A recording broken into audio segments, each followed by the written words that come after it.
Before we actually do example 3, I wanted to finish up by doing number 6 on example 2, because it asks a really good question. It asks, at what time is the particle farthest to the right? This would be really cool if you can get this right.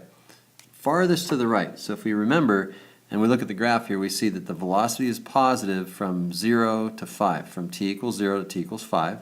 And since the velocity is positive, it means that the particle is moving to the right from t equals 0 to t equals 5. So if we looked at an x-axis, we don't know where it started, but we do know that it's moving to the right, and we get to the point where velocity is equal to 0 right there at t equals 5.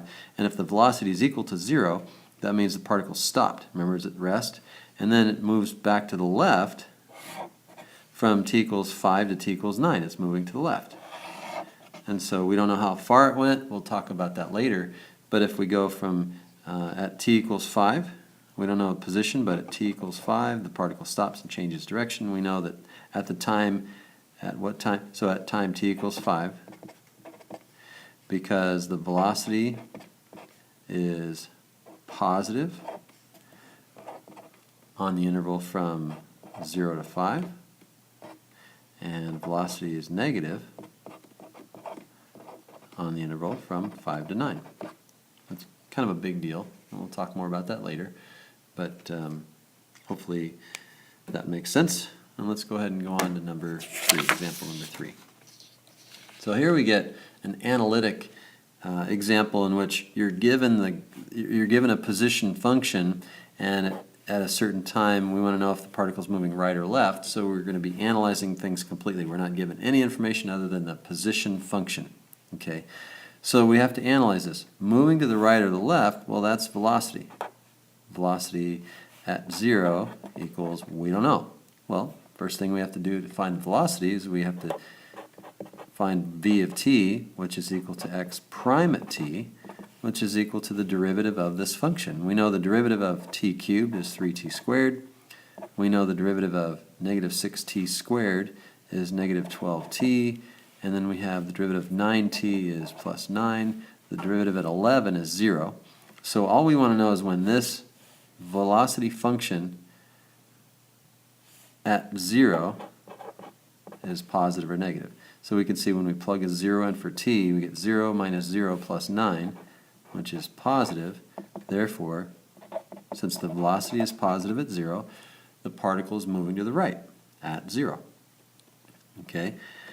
At t equals 1, is the velocity increasing or decreasing? Okay, so for velocity increasing, v of t increasing means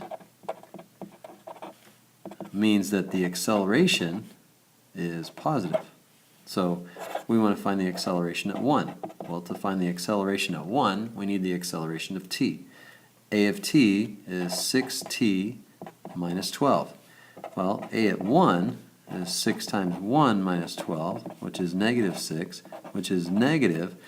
And so velocity increasing means a of t is positive. Well, since a at 1 is negative, we would say the velocity, and we should just say v of 1, so v of 1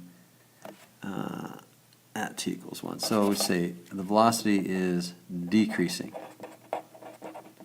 Decreasing at t equals 1. I was going to write v of 1. It's not v of 1 is decreasing, it's the velocity is decreasing at t equals 1. Okay. So number 3, find all values of t for which the particle is moving to the left. Okay, again, moving to the left means that the velocity is negative. Okay, we already know the velocity. So velocity is negative where? So this is what we're really trying to find. When is the velocity negative? And so we write down the velocity. Pay attention to this one. Don't fall asleep on this one because this goes way back to August and September when we were trying to solve an inequality. Okay, but we first want to figure out where is this equal to 0. Okay, and where it's equal to 0 would be if we divide every term by 3, we get t squared minus 4t plus 3 is equal to 0. And when we factor this, we get t minus 3 times t minus 1 is equal to 0. So v of t equals 0 at t equals 1 and t equals 3. So if you remember those sign charts that we set up way long ago, we have v of t test. We have a v of t test.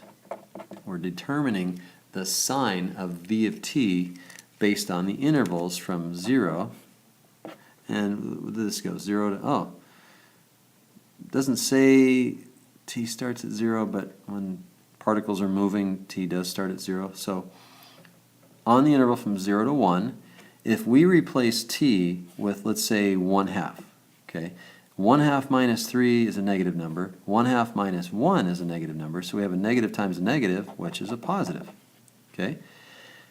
In between 1 and 3, from t equals 1 to t equals 3, we can see, let's plug in 2. If we replace t with any value in between 1 and 3, this first factor, t minus 3, this is the velocity, remember. Okay, velocity equals 0 then. Velocity factored is this. So again, we're plugging these values into the velocity to determine the sign of the velocity, which determines which direction the particle is moving. Okay, so 2 goes in for t here. 2 minus 3 is negative. 2 minus 1 is positive, so we have a negative times a positive. Well, that means that over the entire interval from t equals 1 to t equals 3, the velocity is negative, okay? Which means the particle is moving to the right. Sorry, gosh, I keep doing that. The particle is moving to the left when the velocity is negative. The particle is moving to the right when the velocity is positive.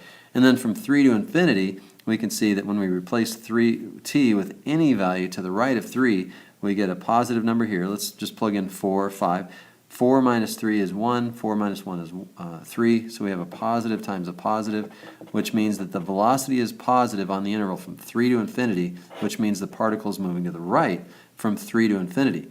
And so the question again is, find all values of t for which the particle is moving to the left, and it's moving to the left right there on the interval from, we would say, moving left, therefore left on the interval from 1 to 3, since velocity is negative there. That's an entire explanation. Okay, you use your sign chart. So a sign chart isn't enough in terms of explaining your work. You want to interpret the sign chart. The particle's moving to the left on that interval from 1 to 3, since the velocity is negative there on that interval. Okay? Now, we're going to hold off on finding total distance, and that is it for this set of problems. And so don't forget, make sure you answer the questions on the lesson check and put your answers on the Google form, and I'll see you in class.